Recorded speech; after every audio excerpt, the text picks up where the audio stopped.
Hey everyone, I wanted to try something new. I'm going to be doing a reading of a fanfiction about The Legend of Zelda. This story was written by Matthew Stuart, and I'll be making sure to put a link to his website in the description so you can read more of his stuff. Forward. This story is based on the Legend of Zelda series of games. Due to the confusing chronology of the series, I will clarify that this story follows the child timeline, presuming that the following events happened. Link lived out the events of Ocarina of Time, traveling to the future and back, and upon his return, warned the kingdom of Ganondorf. Then Link left Hyrule to live out the events of Majora's Mask. It assumes that the timeline will continue to the events of Twilight Princess. A Link to the Heart, Chapter 1. Link loved the view from the mountains, especially in the fading light of the evening. The setting sun cast a golden haze over the lands of Hyrule, making it feel like the world was covered in a rich robe. Link drank in the sight, drawing every morsel of nostalgia. It had been 10 long years since he had gazed upon these lands. For the sake of the world and for his own good, he'd been traveling distant lands, but finally the yearning for home had drawn him back, and the sight filled him with both melancholy and longing. From this altitude, he could look south and see the vast sweep of Hyrule. Rolling hills, fertile farms, and cattle ranches spread as far as the eye could see. The breadbasket of the kingdom, quaintly known as Hyrule Fields. To the east lay the impenetrable forests of the Lost Woods, and on the southern horizon the pure waters of Lake Hylia were just visible, glimmering like fire in the light of the setting sun. Link could not see the western reaches of Gerudo Valley and the sandy desert beyond. Even from this altitude it was too far away. But he could see Death Mountain looming over him, its slopes made pure gold by the dropping sun. Link knew these lands like the back of his hand. He had voyaged across them and fought terrible foes and saved the kingdom from calamity. Twice, in fact, in an adventure that had crossed time itself. As the daylight began to fade, Link turned from his sightseeing and faced the small camp he had established. He was tall and lean, with the hardened muscles that came from rough adventures and the calluses of one who had learned to live off the land. His clothes were faded green, losing their color through long exposure to the sun and rain. Yet over his tunic he wore leather harnesses and silver vambraces, lovingly tended to since he depended on them every day. His boots were less appealing, worn and frayed and almost falling apart, signs of his long journey. His face was losing its youthful softness, maturing into the rough features of a grown man. Under a drooping hat his hair was still blonde, and long ears proclaimed his Hylian blood. But there was a look in his eyes of one who had traveled far and had seen things most folk couldn't imagine. One last thing marked him out. On the back of one hand was a small icon, easily mistaken for a tattoo. 3 stacked triangles, one of which was far bolder than the other 2. Link looked over his campsite and judged it adequate.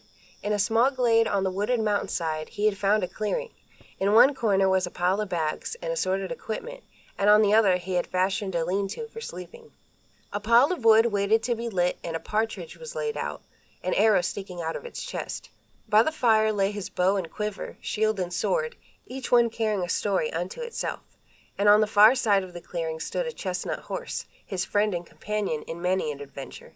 Link strolled over to the mare and released her bridle as he said, "What do you think, Epona? Another week to Lon Lon Ranch?" The mare didn't answer.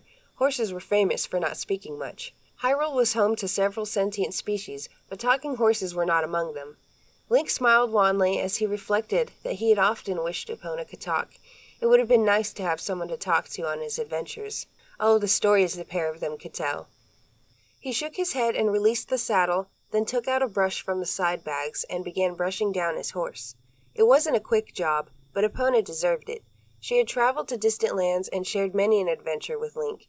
Together they had seen more of the world than he would have ever imagined possible, but at last they had returned to the land of his birth.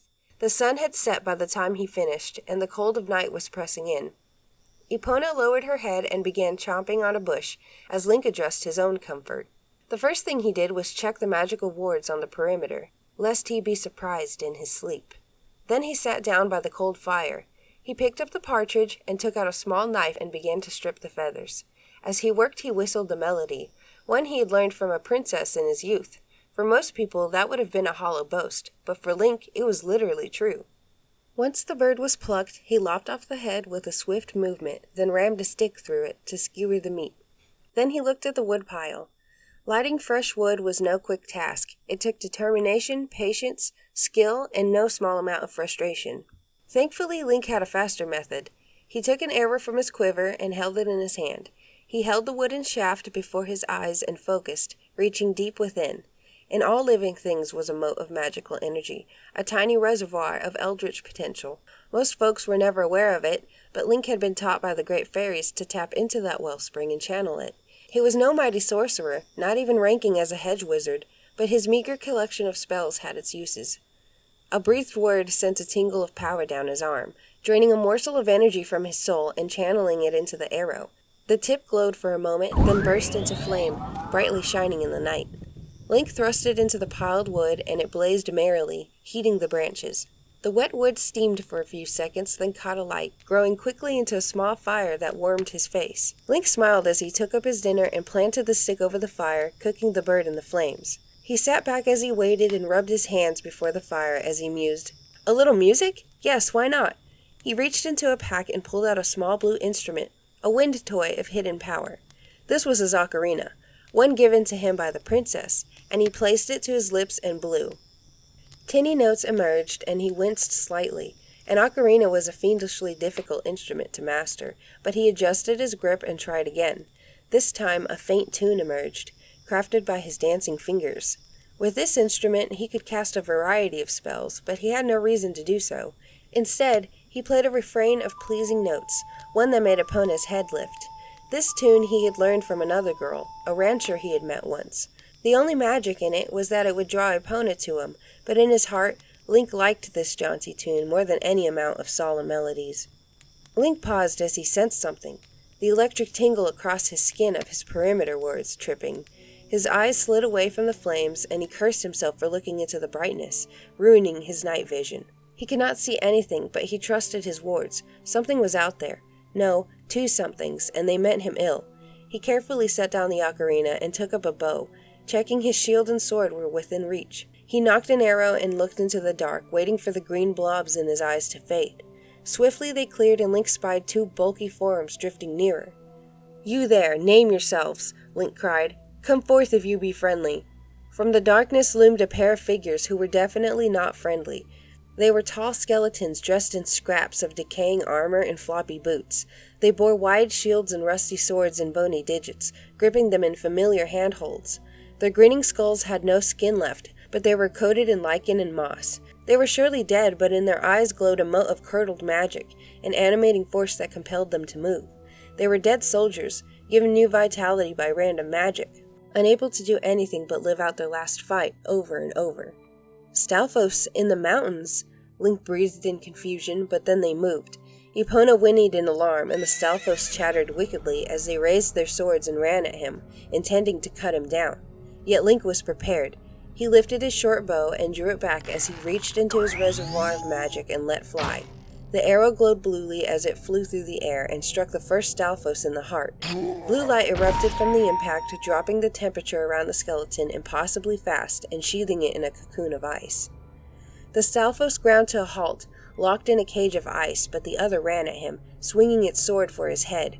There was no time for another arrow, so Link dropped his bow and snatched up his sword and shield. The rusty blade skittered off the perfect mirror of the shield, its magic-forged surface not tarnished by the blow. Link, however, felt the impact ring up his right arm, and he gritted his teeth as his shoulder ached. He swung his left arm about, but his sword banged against the chainmail of the Stalfos, skittering off without doing any damage. The Stalfos clacked its teeth as it chopped downwards, but Link was no longer there. He ducked sideways and hit the ground with his shoulder, rolling over cold ground to avoid the blow. The rusty sword cleaved only mud, and the Stalfos hissed as Link came to his feet and spun about, swinging wide. This time the sword bit deep, and it struck several ribs from the skeleton's back. The Stalfos lurched as its physical form was damaged, the animating magic faltering for a moment. Link could sense it, the putrid stench of rotten magic like a stagnant pond teeming with scum.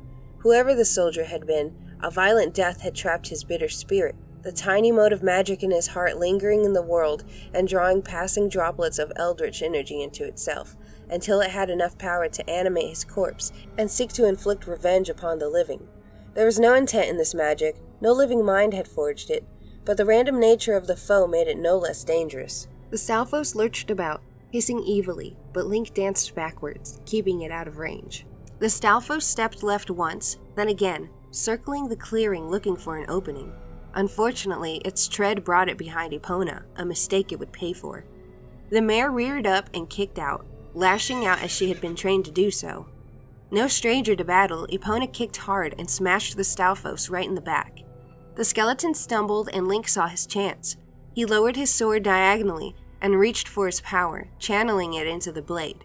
Specially forged in distant lands, the dappled metal of the blade absorbed his power and began to glow, building in potency. The Stalfos sensed the magic building and righted itself, coming to face him as it brandished its sword, yet Link didn't move, holding his stance as the power built. The Stalfos roared as it charged, barreling towards him. 1, 2, 3 steps, sword already darting forward, but Link was ready. He hurled his weight right and spun on his right foot as he swung his sword wide. Both swords lashed out, but Link's was empowered by magic, and it left blazing trails of light behind it as it lashed through the air. The Stalfos sword fell, cutting Link's shoulder, but his sword struck it in the side and cleaved straight through, smashing through armor and bone like it was wet parchment. The Stalfos fell apart, bones raining down as its body was torn in two and the magic animating it was dispelled. Link completed his spin and stepped back, breathing hard. He had beaten the corpse, but he felt no sense of achievement. He had beaten someone already dead, a random monster wandering the world.